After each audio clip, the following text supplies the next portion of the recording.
Imagine perder tudo o que você ama e ainda manter a fé. Este não é apenas um relato antigo, é uma jornada emocionante que desafia nossas crenças mais profundas.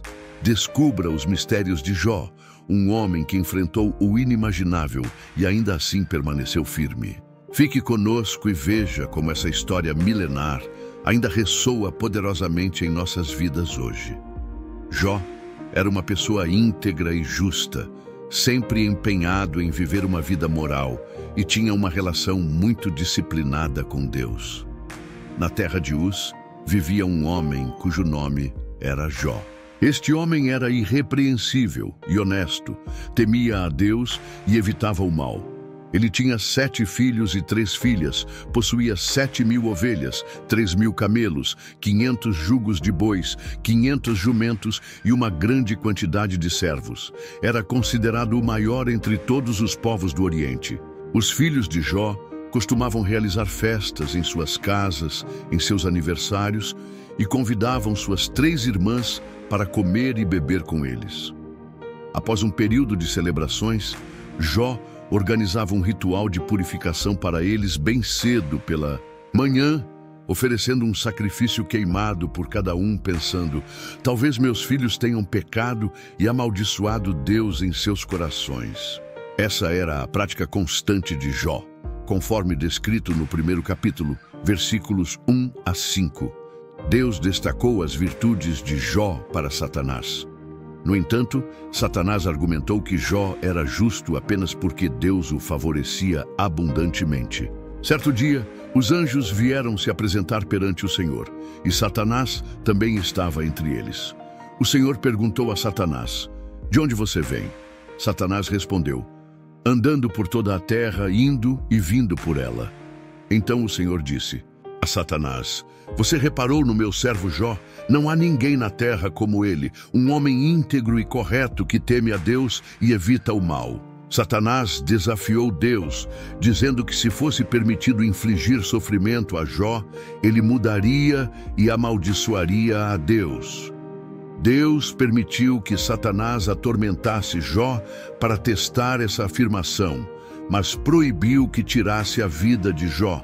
Jó recebeu 4 notícias num único dia, informando que suas ovelhas, servos e 10 filhos haviam morrido, vítimas de invasores, ladrões ou desastres naturais. Num dia, enquanto os filhos e filhas de Jó estavam festejando e bebendo vinho na casa do irmão mais velho, um mensageiro chegou até Jó e disse: "Os bois estavam arando e os jumentos pastando por perto, quando os sabeus atacaram e os levaram. Eles mataram os servos à espada, e eu fui o único que escapou para contar a você." Enquanto ele ainda falava, outro mensageiro chegou e disse: "O fogo de Deus caiu dos céus e queimou as ovelhas e os servos, e eu fui o único que escapou para contar a você." Enquanto este ainda falava, chegou mais um mensageiro.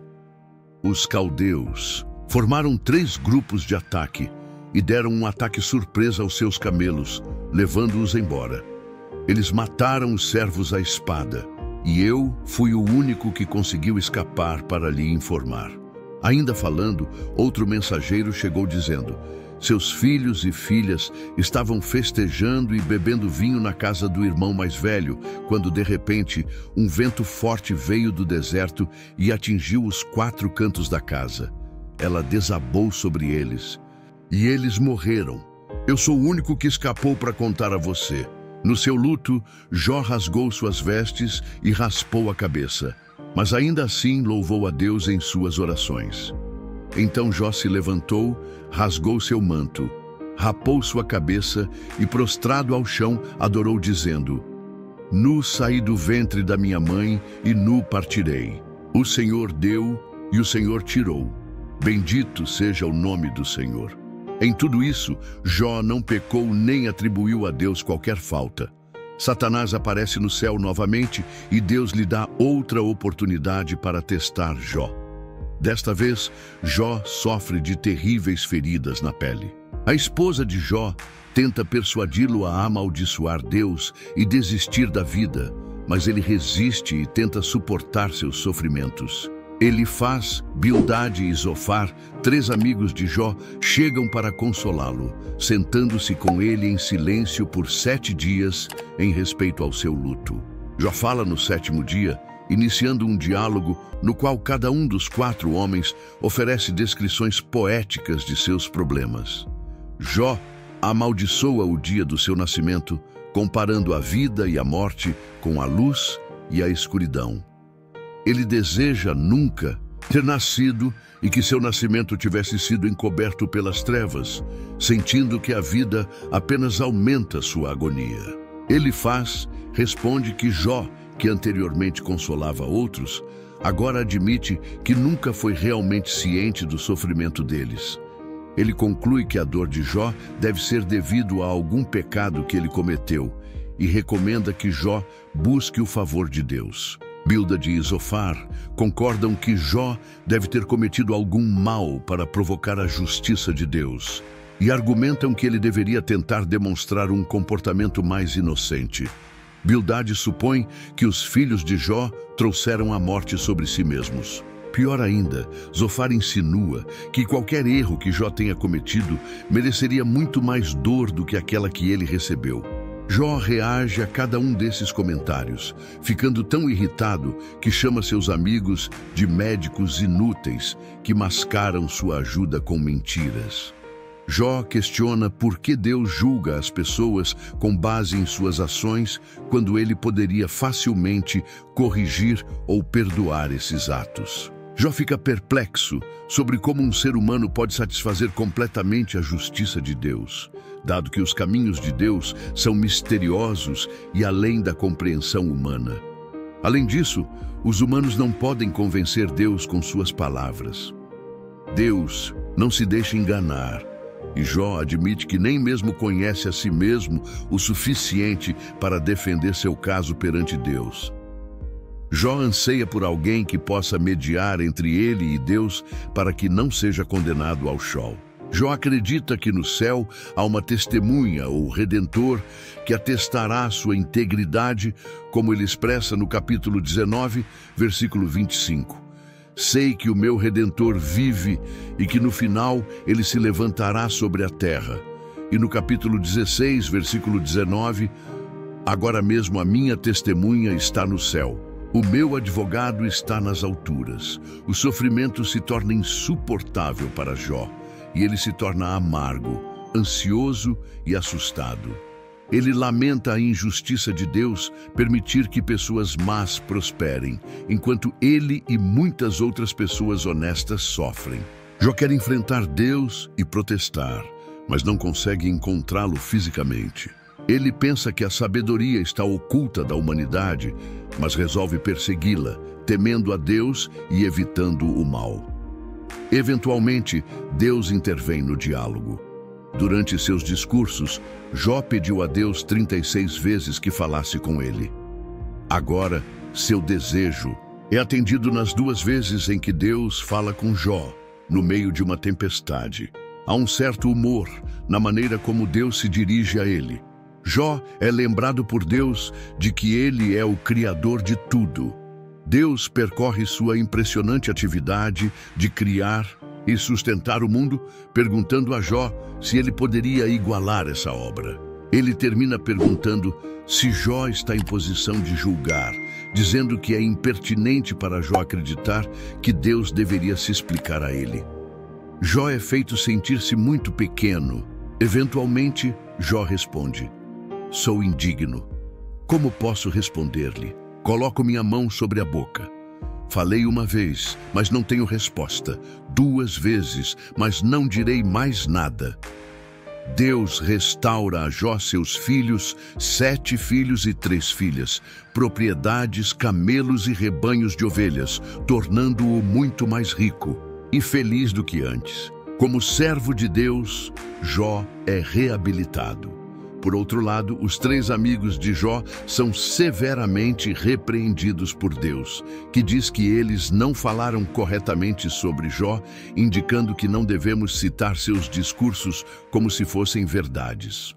O notável nas 2 rodadas de Deus com Jó é que ele ainda não responde às indagações de Jó e não lhe conta sobre sua aposta com Satanás. Jó não precisava saber o que estava acontecendo no céu, porque Deus tinha seus motivos para permitir que ele sofresse.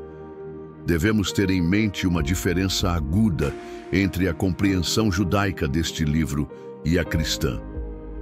O judeu dos tempos do Antigo Testamento não podia ver os problemas da vida temporal à luz da eternidade. Ele sentia que a justiça de Deus deveria ser vista nesta vida, já que tanto pessoas boas quanto más iam para o mesmo destino, o Sheol, lugar de existência sombria onde os espíritos partidos dormiam.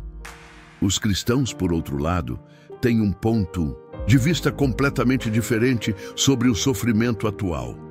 Eles veem a maior visão do céu à luz da obra de Cristo. O sofrimento neste mundo empalidece em comparação com a vida que nos espera no céu. Consequentemente, há apenas insinuações de vida após a morte ao longo do livro de Jó. Em um momento, Jó declara que encontrará Deus após sua morte, mas este não é um tema recorrente no livro. E ele não tem ideia de como isso acontecerá. O livro de Jó tem duas tramas principais, a trama divina e a terrena. O livro começa com a trama celestial, a reunião de Deus no céu com Satanás. Satanás era um anjo cuja função era relatar pecados. Ele era o advogado de acusação de Deus que viajava pela terra para relatar a Deus como eram os seres humanos. No tempo de Jó, Satanás havia se tornado tão cínico que não acreditava que alguém pudesse amar a Deus pelo próprio Deus. Ele acreditava que as pessoas só amavam a Deus pelo que ele podia lhes proporcionar. Assim, ocorre um debate entre Deus e Satanás, com Satanás argumentando exatamente isso. Deus pergunta a Satanás se ele encontrou Jó em suas viagens pela terra. Jó me ama porque ele me ama, não por qualquer bênção que recebeu, afirma Deus.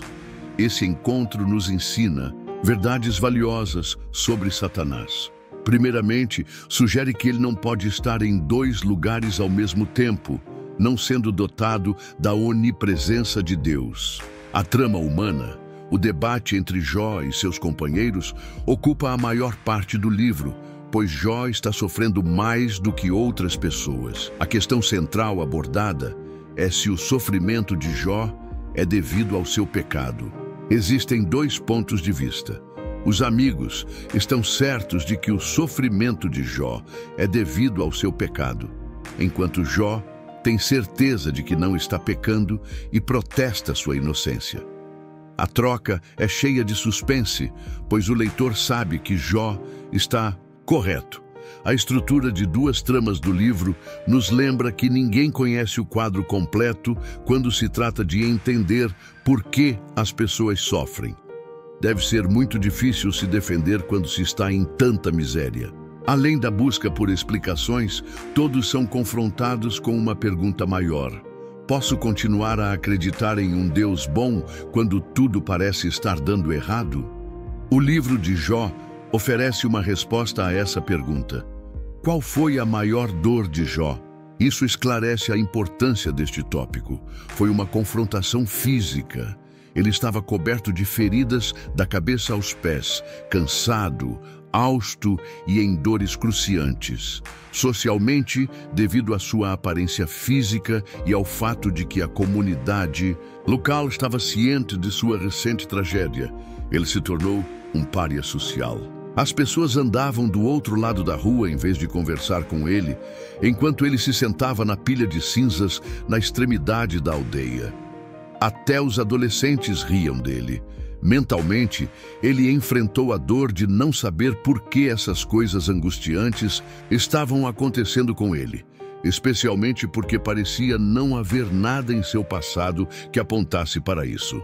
Espiritualmente, sua angústia espiritual era muito pior do que qualquer outra, pois ele se sentia afastado de Deus.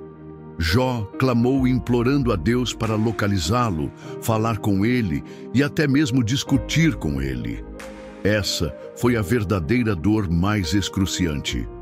Sofrimento é muito mais agonizante se acreditarmos que Deus está distante e desinteressado. No entanto, quando Jó finalmente conseguiu falar com Deus, as coisas não aconteceram como planejado. Para os cristãos, o livro de Jó pode ser visto no contexto do Novo Testamento. Um Deus permitiu que Satanás provocasse a morte de Jesus na cruz, com o próprio Filho perguntando: "Meu Deus, por quê?" Assim como com Jó, Deus não explicou por quê. Isso sugere que até o Filho de Deus perdeu o contato com o propósito de seu sofrimento sob a intensidade do tormento da crucificação. 2. O cristão entende que a vida continua além da morte. Os problemas do sofrimento não precisam ser resolvidos nesta vida. É interessante notar que na versão grega do livro de Jó, um versículo adicional foi acrescentado, afirmando que ele, Jó, ressuscitará com aqueles que o Senhor ressuscitar. Essa esperança de ressurreição nos lembra que haverá uma reivindicação final de Jó nos cristãos. Acreditam que Jesus retornará para julgar os vivos e os mortos no final dos tempos. Um dia haverá uma cena de tribunal em que Jesus se sentará como juiz, e todas as pessoas más e piedosas que já viveram estarão diante de seu trono para serem julgadas de acordo com suas ações no corpo. Então, tudo pelo que Jó ansiou está prestes a se tornar realidade. A justiça de Deus será aplicada a toda a raça humana em uma reivindicação pública de justiça. Acabamos de explorar as profundezas da história de Jó, uma jornada de fé, sofrimento e redenção que toca a alma e desafia nossa compreensão. Se você se sentiu inspirado, intrigado ou até mesmo questionando, saiba que há muito mais a descobrir. Cada história que compartilhamos aqui é uma nova oportunidade de olhar para dentro de nós mesmos e para o mundo ao nosso redor. Não perca nenhum momento dessas explorações fascinantes. Inscreva-se agora, dê um like se você se conectou com a história de hoje e compartilhe nos comentários como ela impactou você. E não se esqueça de compartilhar este vídeo com alguém que, como você, ama desvendar os mistérios da vida e da fé. Juntos, vamos continuar essa jornada de descoberta e inspiração. Obrigado por assistir e até a próxima.